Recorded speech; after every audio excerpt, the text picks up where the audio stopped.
Interesting. Good morning, Facebook. Y'all know I'm special. Y'all know I'm special with my sunglasses. But you know, if I keep these things on, I ain't gonna be able to see you for real. I'm just playing. You're like, what's wrong with that girl? Ain't that much dang on done? Is it 10 o'clock? You know, I can't see. Let me quit playing. Let me quit playing. But I wanted to wear these sunglasses because this was my lady brag. This was my brag time. My daughter bought me these sunglasses. And I'm bragging because I got my candle that my son made. Sent me. This smells so divine. This one is the vanilla, I think. Yeah, it's the vanilla. It smells divine. Good morning, Alicia. I can't see. I need to put my glasses on. Oh no, I'm blind. Let me see which ones I'm gonna wear. Can I read this? Can I read? No, I'm gonna be squinting. Alicia, did you check your email, lady? Good morning, Steve. Alicia, did you check your email and get my nephew's birthday? Oh, screwing stuff up, y'all. Jesus. Did you get my nephew's birthday present? I need you to find him a book. I was gonna. Good morning, Steve. I was going to pick a book out, and I was like, you know what? I don't have the energy for this. This is too much work. If I were in the store, it would have been better. But online, shopping for a book, I don't know what books he already has. I know he got 1 million books. I don't know which ones he already has, so let me just let her pick a book for the boy. Let me let him pick a book. We're going to hang out for a second. We are going to... My glasses can't get clean. We're going to let a couple more people come on in while I clean my glasses. I was walking up in here. I wear my sunglasses at night, right? Well, it's not nighttime. And I can't see. Those not the sunglasses with the prescription lens in them. I can see you. I can see that close. But I can't read if you type something. I can't read that from that far away. I'm going to need my glasses. But I need them to be clean. So we're going to let a couple more people come to class. It's not class. It's tea time. You're at my table. What are you guys drinking? Steve, what do you have in your cup? Are you drinking anything? Alicia, you paying attention? You drinking anything? Don't tell me if it's some alcohol. It's too early for y'all to have alcohol. I need you to have some tea, some hot water with lemon, some coffee. Look, some steamed milk if that's your thing. It's not my thing, but it could be your thing. These glasses just can't get clean. I need a new cleaning. I need a new towel for my glasses. Hold on.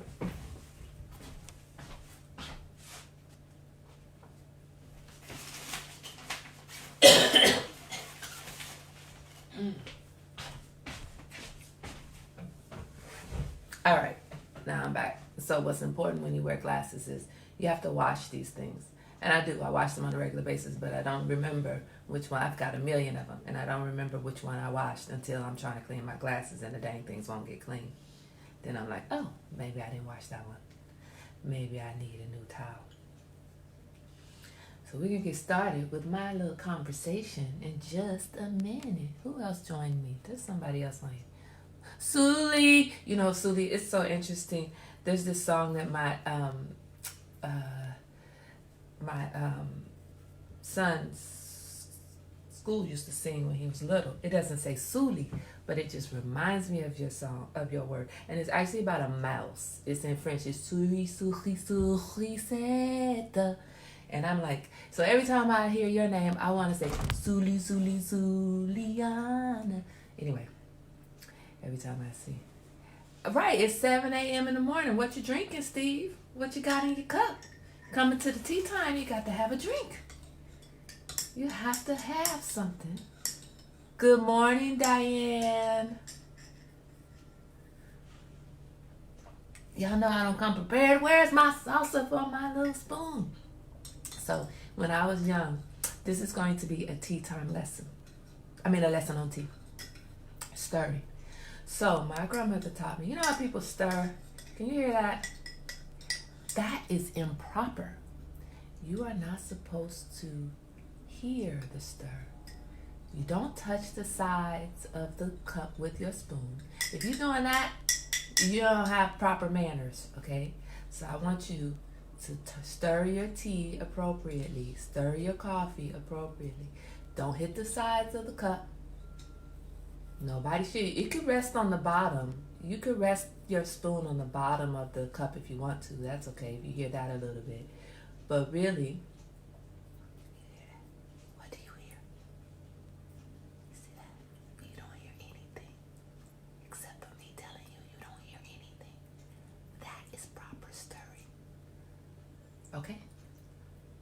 So next time you stir in your coffee, your tea, your drink, your whatever, the soup in the pot, don't be banging the sides of the pot. That's so, ugh. Ugh. Stop banging the pot with the spoon. Messing up my grandmama's pots. Dinging the side of the pot. I know they're not my grandmama's pots, but that's what I think of when I hear people banging the sides of the pots. Because when I was young, I used to bang the side, take the spoon, and I'm stirring, and then I'm banging it to get everything off the spoon. My grandma's like, quit messing up my pots. And surely they do. It does ding up the sides of the pot. Anyway, we're not talking about pots this morning. I'm just you don't have to have a get out flashback. You stay, man. She knew what she was talking about. I didn't watch Did I watch Get Out? I did watch Get Out. I didn't watch that other one he made. Oh, no, that was scary. I know lots of people said it wasn't scary, but it was scary for me.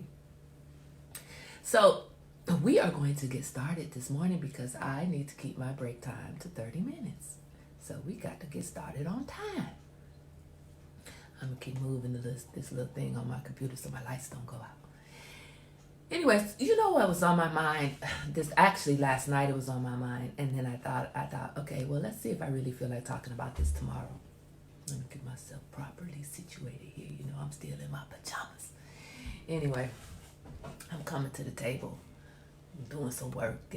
That's why I couldn't work out with you this morning, Suli. I couldn't get out the dang pajamas. I was like, no, I'm going to do my work right here in my pajamas. Then I'm going to have my tea time in my pajamas. I'm not going to get out of these pajamas probably for another couple hours. Anyway, that's not what we're talking about. So the thing is, yesterday I was going through some documents in the house, right? I'm trying to still unpack, get things organized. I'm gonna keep saying that. Once I stop saying that, I'm gonna need y'all to be proud of me. That's gonna mean that I'm done unpacking, and I've been unpacking for a while. There's a lot of stuff to unpack, and you know what? That's the thing. I've been unpacking mentally before I've completed unpacking physically. So my focus since I moved here, I'm just realizing this as I'm talking to you. My focus has been more on my mental unpacking. I was very stressed. I needed to get that all taken care of. So my focus was on my mental unpacking, and so I got a lot of physical unpacking I still need to do. And I moved in here in September. It's too long. But anyway. So I was ready to start physically unpacking some more things yesterday. So I was going through all these papers, and I came across some papers that I had for putting your affairs in order. And this is a perfect time to come across that because I've been thinking about how all of this stuff that's going on, right? And we are all sequestered. Words are important. We are safer at home, so if we are doing the right thing, we're staying home. And while we're staying home, we are with ourselves and our loved ones who could be driving us crazy, right? They could be driving us up the wall. Come on, you woke up, y'all. So I think my internet feed keeps messing up. Anyway, I hope this isn't messing up for you guys. But so I came across this. Good morning, Bina. So I came across this document that's talking about putting your affairs in order, and it has me thinking about this situation that we're in right now. You have people who are waking up one day sick, and 2 3 weeks later, 4 weeks later, they're gone. And I know that this is a little heavy, people. It's a little heavy, so bear with me on this Friday because it's really important. It's really important. And I remember my father passed away last year, and I remember going to his funeral and I didn't have the closest relationship with my father. I loved my father, but we didn't have the closest relationship. And I remember being at his funeral and listening to people who knew him talk about him. And me and my siblings like, who the hell are they talking about? For real? Daddy was like that? I didn't know that. I didn't know. And then my father's wife wrote some things about him in the obituary, and we're like, for real? Daddy did that? What year was that? For real? Mm. But my parents got divorced and my father remarried, so that's my father's wife, not my mom. So I got up at his funeral, and Alicia and Diane could testify, I ain't lying.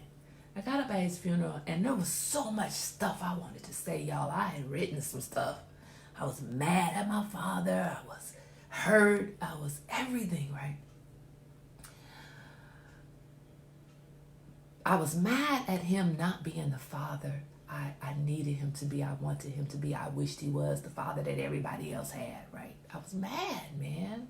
And I guess somewhat not, I guess I kind of accepted it for my life that that's who my father is.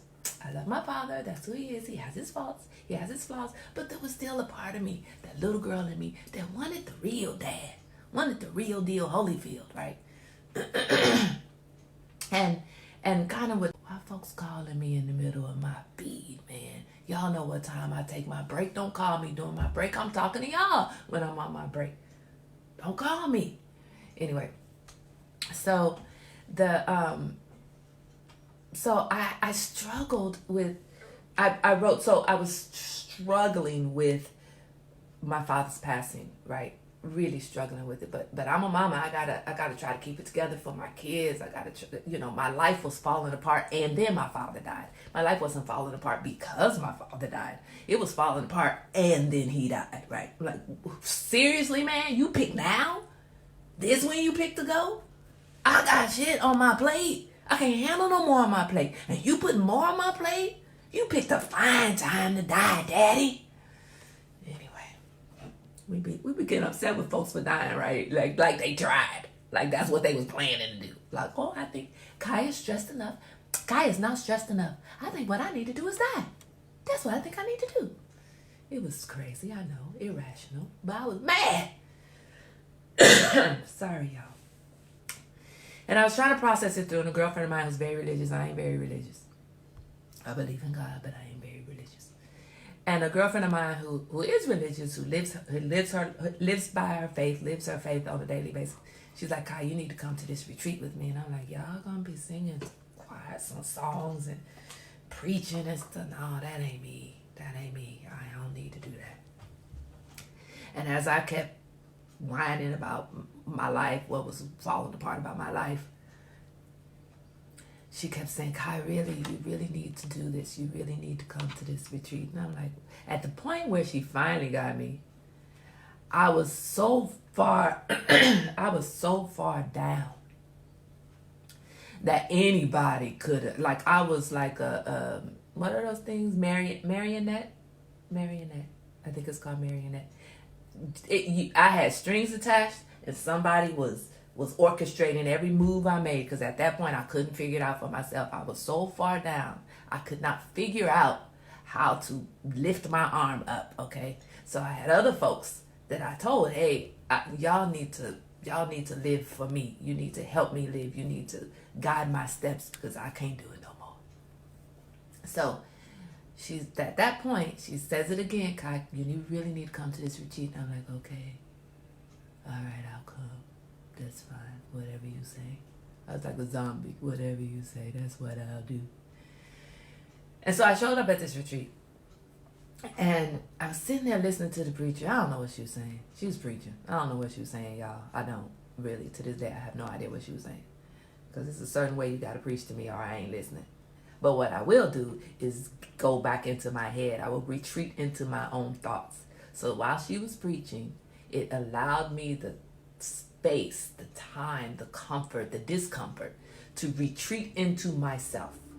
So I retreated into my own thoughts. And she was up there talking about something with Christ and the Lord and something, I don't know. And I was sitting there writing my daddy a letter. And I wrote the letter and I was crying and I was writing and I was crying and I was writing. And it was mean, y'all. It was mean. I was like, this one I'm going to read at his funeral.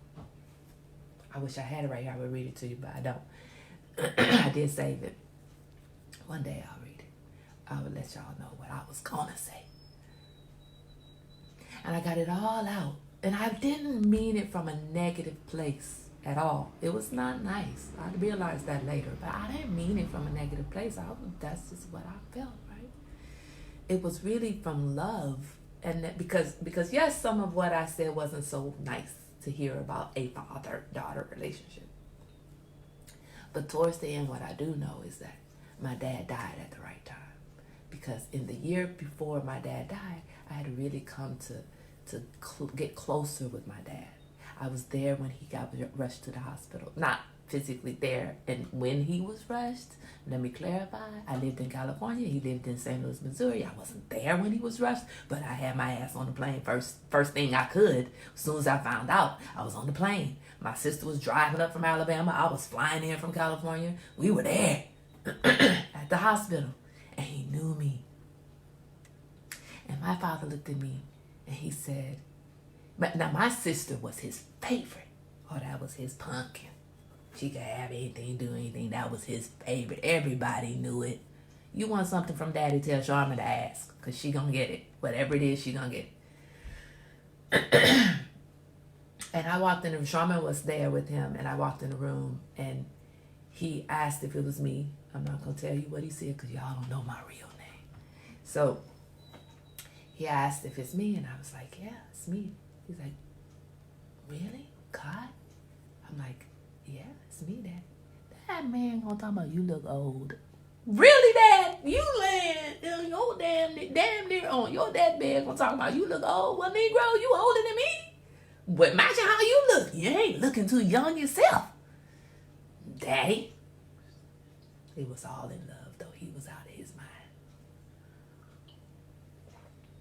And he said, of all the people to be here, you are the most important. Y'all know that touched my heart. It really did.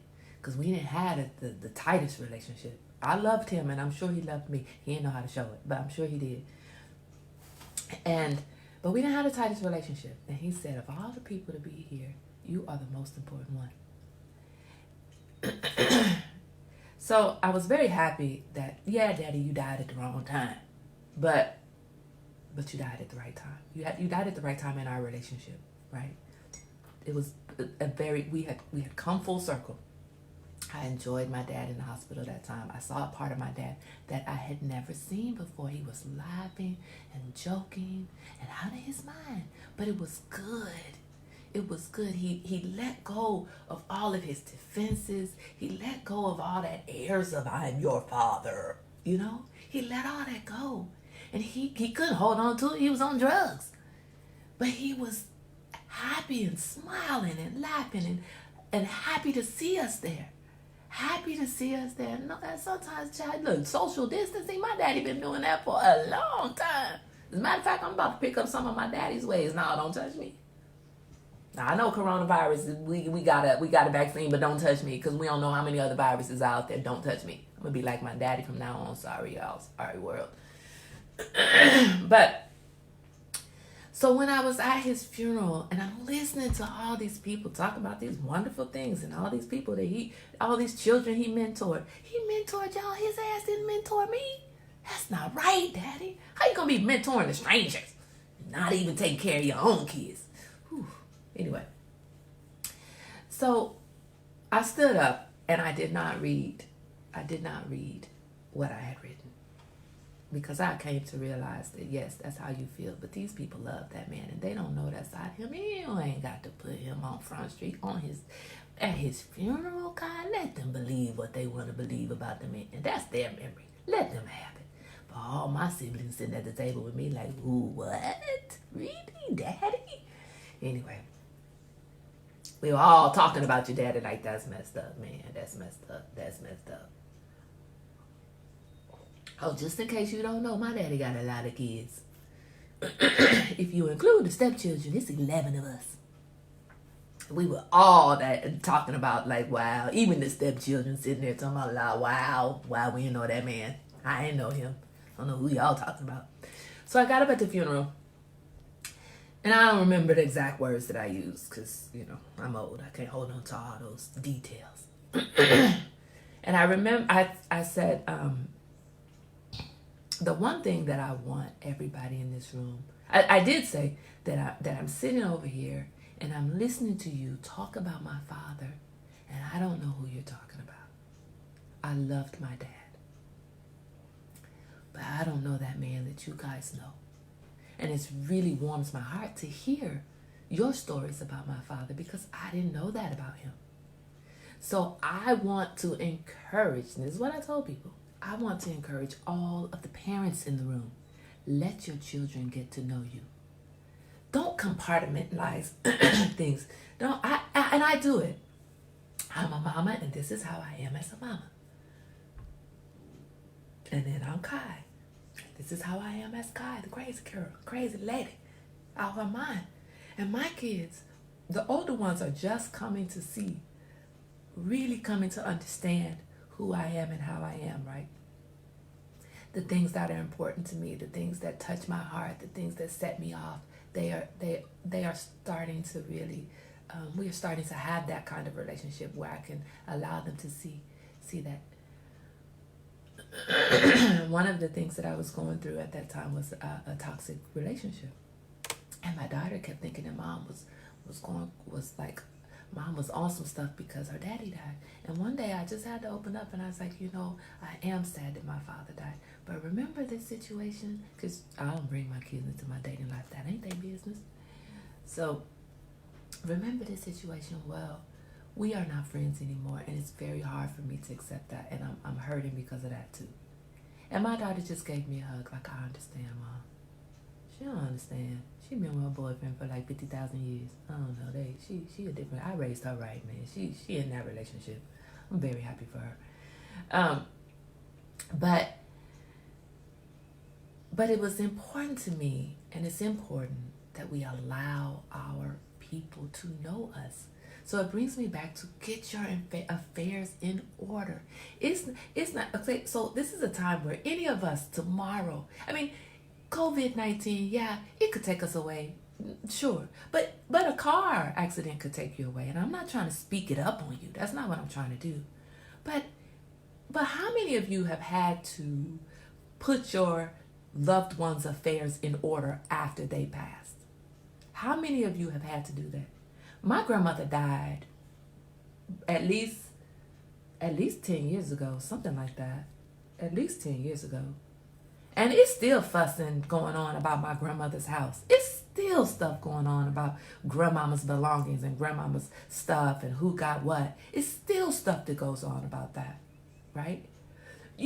Everybody thinks that, oh, well, my children will get along and they'll be okay and they'll just split my stuff. No, they ain't splitting your stuff because mama promised this to me. I'm supposed to have this. Well, mama, how about you sit down for a minute and how about you write out what everybody's supposed to have? But I don't just mean that. I mean, how about you clean your own damn house? Do a death cleaning. That exists. I can't remember what culture it's in, but I started thinking about that when I purged everything in California that I'm missing now. But when I purge now as if someone is walking into your house to put your affairs in order after you pass. Don't hold on to anything right now that is not necessary after you pass. That is not necessary for you to pass on to a loved one. And I don't even just mean physical stuff, right? Because remember, before I started talking about this, we were talking about mentally unpacking and physically unpacking. Is there a friend that maybe you found yourself See, yes, Suli, that your mama's smart. My mama never said that, and I ain't never done it. It's stuff around here like, I know I need this. I'm gonna need this someday. And I think this is important, and I think this is. But how is it important? Put it together the way you want it to be, like the way you want somebody to find your stuff. You got them things that you don't want nobody to see? You better do something else with them. Let your people know you. Unpack your house. Unpack your mind too, though.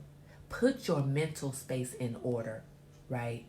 It's not just about, here's my financial information. This is where all my insurance is. This is where my safety deposit boxes are. These are my children. What about this?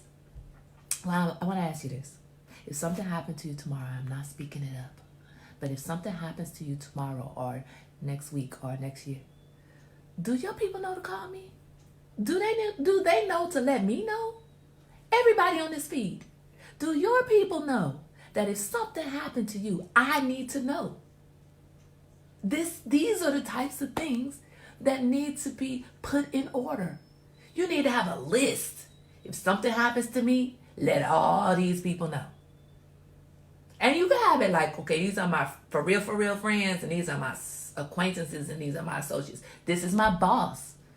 Contact my boss. Let my boss know something happened to me. These are my children, my grandchildren, my great-grandchildren. These are my high school friends.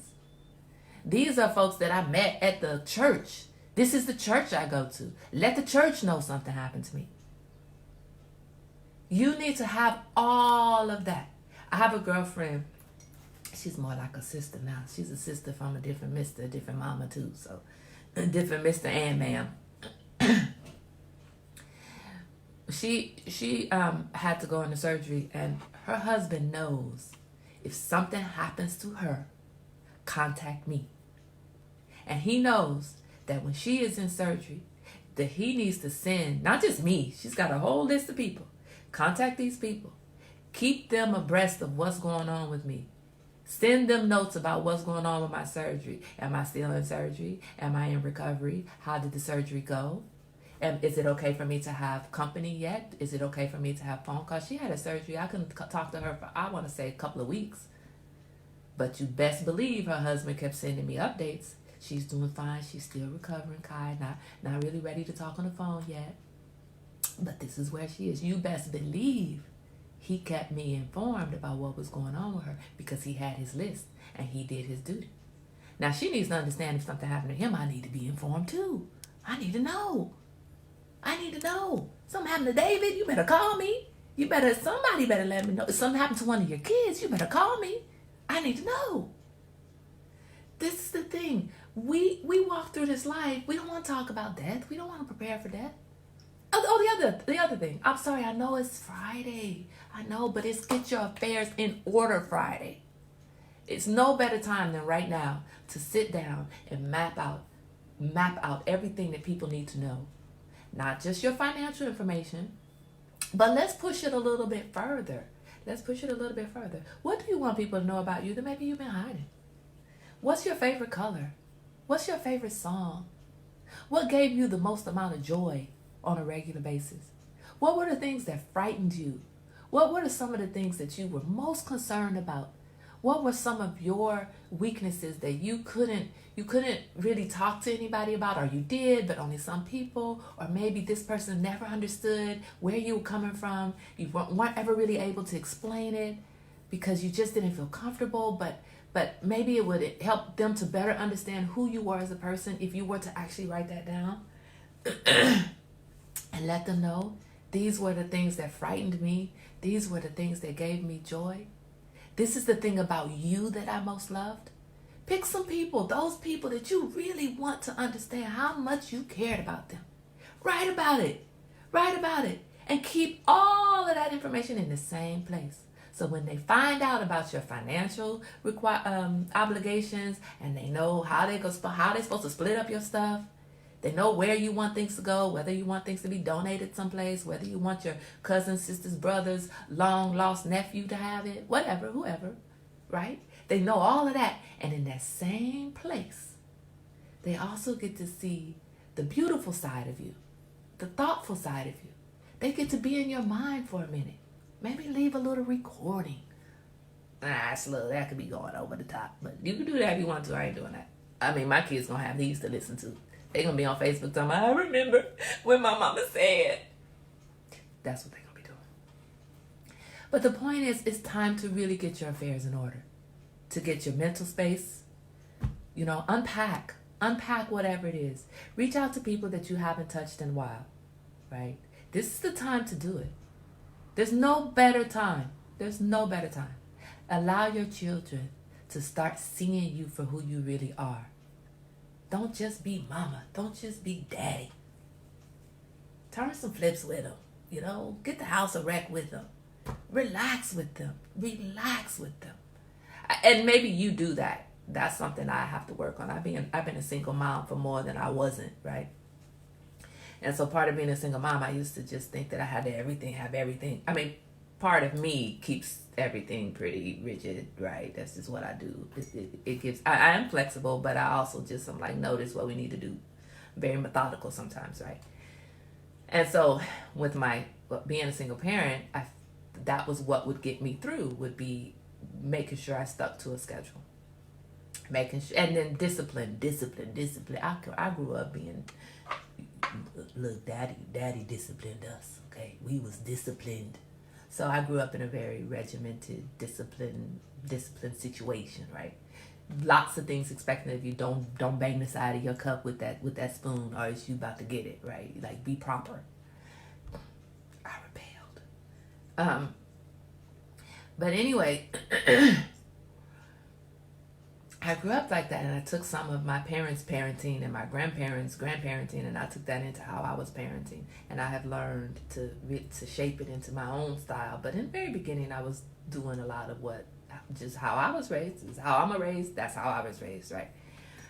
And eventually I realized, okay, yes, discipline, but calm down. Like, I used to tell people it's hard for me to be the fun mom when I also have to be the disciplined mom, because it's only me. I got to be everybody. I got to be the mama and the daddy, right? They got a daddy. They know who their daddy is. I'm not saying that he ain't important. He is. But in the household at one time, it's only one person, me, as the adults, right?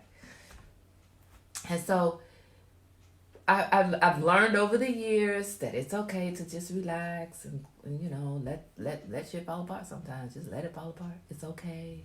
So they're starting to see a different side of me, because I'm starting to be like, whatever. It ain't that important. Life is not that bad. I mean, life does not have to be that much of a struggle. At least not in your household. It shouldn't be that much of a struggle, right? So I guess that's what my talking about you. It's hard. Look, it's hard out here in these streets for single parents, man. And I'm not just talking about single parents because the mama or the daddy, because sometimes daddies are single parents too. Not just because the mama or the daddy ain't there. Sometimes you a single parent even though you married. That's worse. I would rather be single than single married. What the hell is that? What? Ooh, don't get me to talking about that, because you ain't serving no purpose if I'm still doing it all by myself. Let's just be clear about that. Maybe that's why I'm not married. I know that about me. But the thing about it is, right now you have time. You have time. And you have time. Again, I don't just mean get your affairs in order in terms of when I die. I don't mean that. I mean, unpack your house. I'm talking to myself. Unpack your house, girl. Put that shit away. It doesn't need to sit there forever. Get the desk. What the hell you waiting for? Order a desk, Kai. Order a desk. I'm sitting up here with my what are these things? My monitors sitting on my dining room table. I bought this dining room table. I specifically picked it out. I loved it. I want this as my dining room table. I want my dining room to be kept in order. And I can't keep it in order if I got my computer set up on here. Order a desk, Kai. Get your affairs in order. Okay. So y'all talk to me. We don't have much more time. Y'all talk to me. What is it? What is something? And this is not heavyweight. This is not heavyweight Wednesday. This is just practical Friday. And I know that doesn't rhyme. It doesn't go together. And I don't know how to make it go together. So, but we have to practically move through life. We can't be so scared to death that we don't prepare for our family to be prepared for it. Oh, One last thing is a little heavy. It's just a little heavy. Write your own damn obituary. I have helped write obituaries. Do you know how much folks argue about, well, but that's not really her son, and so why are we saying, because that grandmama is survived by so and so and so, she ain't blood related. There we go, Practical Friday. There we go. Thank you. Thank you, Sudie. You special. I could tell that's why we get along. But do you know how many obituaries we sit there, I have sat through writing, where we are arguing about just the connections. Well, they not blood related. That's daddy's stepchild. That's daddy's stepchild. Why is his stepchild on? That child ain't even, he never adopted that child. Daddy wasn't in the war. Daddy was 10 in the war. And I'm just throwing random things out there. Good morning, Catrice. Catrice is late. Did you bring your tardy slip? How you gonna show up at the end? We about to be out of here. The professor done spoke. Said everything they need to say. We trying to get to the party. We trying to get back to the dorm so we can go get fresh. It's a party going on. We turning up. Coming in here late talking about, hi, professor. I know you said Kai, but I like to think of myself as a professor sometimes. Talk it up. Talk it up. Y'all know I wanted to be a professor. I did. I wanted my PhD. I still do. I'm going to work on it. As soon as I get somebody else to pay for my education, I'm going to get my doctorate. I'm going to be professing some shit somewhere. Anyway. So, look, this is the first time I don't forgot where I was, y'all. She's showing up late, getting me all discombobulated without her tardy slip. You know you got to bring a tardy slip.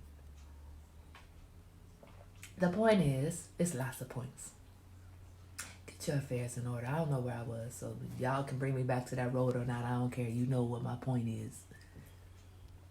Get your affairs in order. But what I want to ask you is, what's one thing that is something that after we listen to this conversation, now you can tell me, no, Cardio, that ain't mean shit to me. I already got my shit in order. I already know what I'm doing. I'm already good. I'm good. My people know I love them. I know they love me. All my friends are still my friends. That's you, girl. You the one tripping. You could say that. I'm okay with that. I will accept that. But if that's not you, I'm going to need you to put in these comments what's one thing that after today you're going to be like, okay, maybe I should fix this. Maybe I should fix this relationship. Maybe I should organize my bookshelf. Maybe I don't need all those books. Maybe I'm going to hide my paraphernalia. Okay, y'all know I'm just being silly. Look at my niece. My relationship with my father's family is something I'm working on. Yes, work on that. You know I'm part of her father's family. We love you, Diane. We love you. I want you to understand that. I don't think you have a bad relationship with your father's family. I'm speaking for all of us. I need you to understand. We got you. You understand that? I need you to understand. Sorry, I'm about to be on my auntie soapbox. That's my baby right there. You know what I remember when my niece was young. It's so funny because it's really about when my two daughters. I only got one daughter. When my daughter met her cousin Diane. You see, I was calling you one of my daughters, girl. I love you. She met Diane. We were at my grandmother's house, and Diane was being just this sweet little girl. And she was my son fell, the oldest, the man. He fell and hurt himself, and Diane went to tend to him. Now she's younger than him. Diane and the girl in the middle, they are the same age. They're like 3 years younger than the man. So, but you know, she was a little bitty baby, like 2 years old, asking the man, is he okay? He wasn't a man then, but he the man now. Asking if he was okay. And Chelsea, the girl in the middle, Mom. No, man, hold on.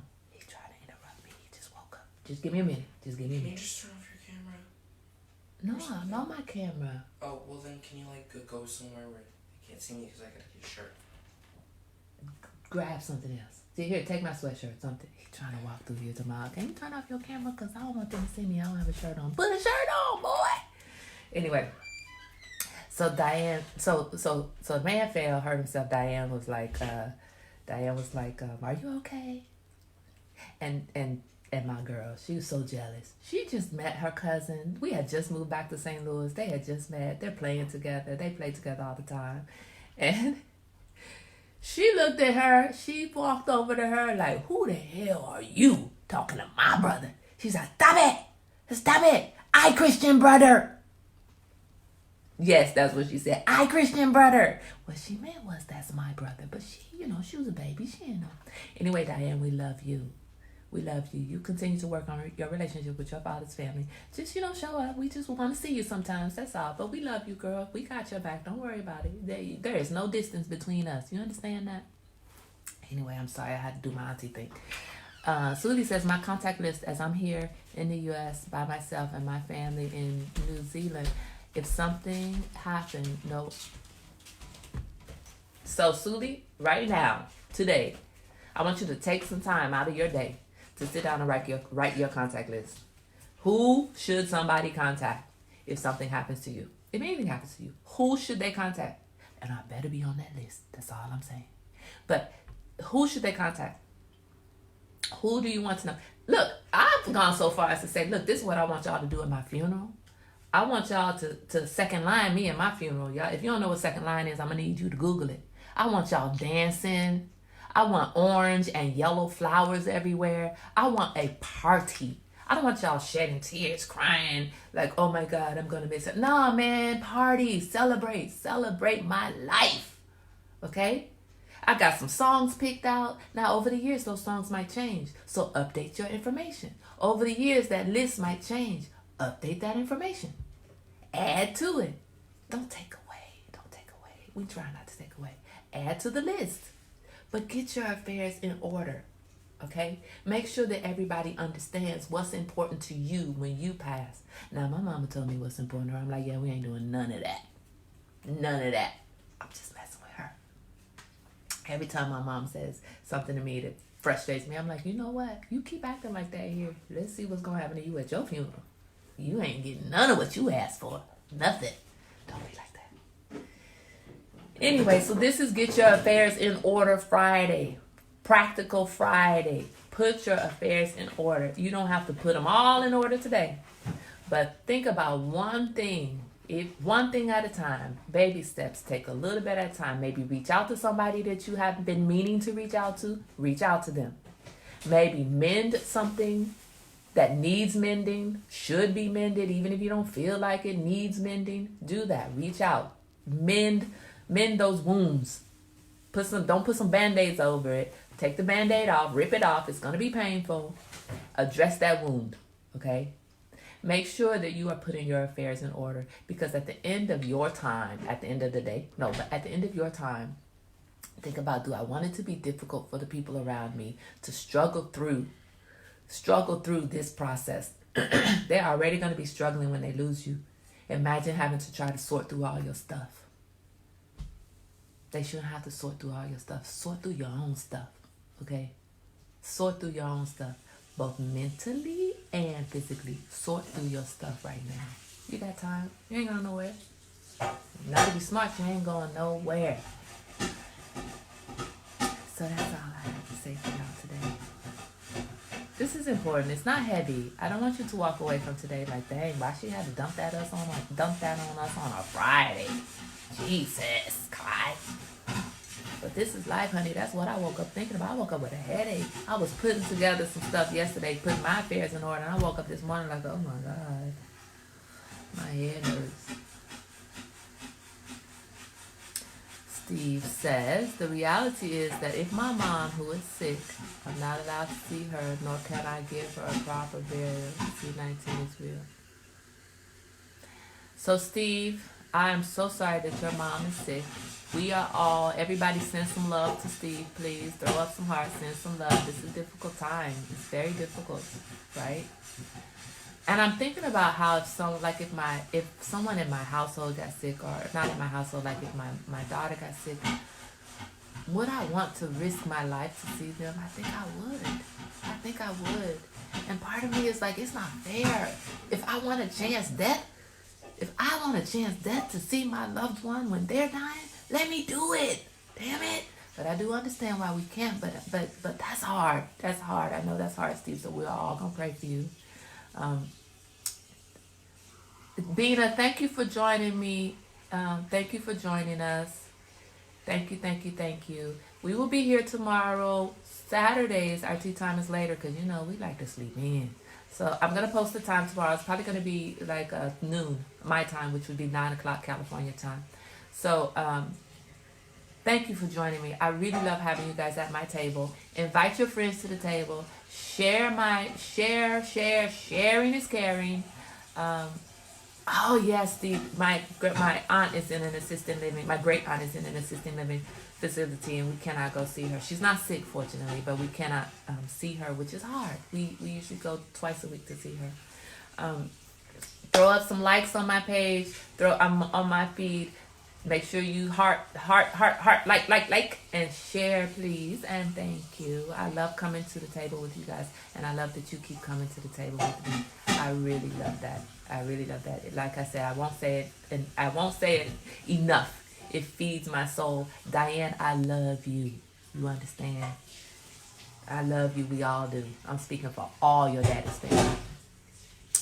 And I love everybody else on this feed who continues to come to my feed. Thank you so much. Have a great day, guys. I'm going to get back to work. You guys need to get back to work. Our break time is over. Stay home. Stay home. Stay home. And stay safe.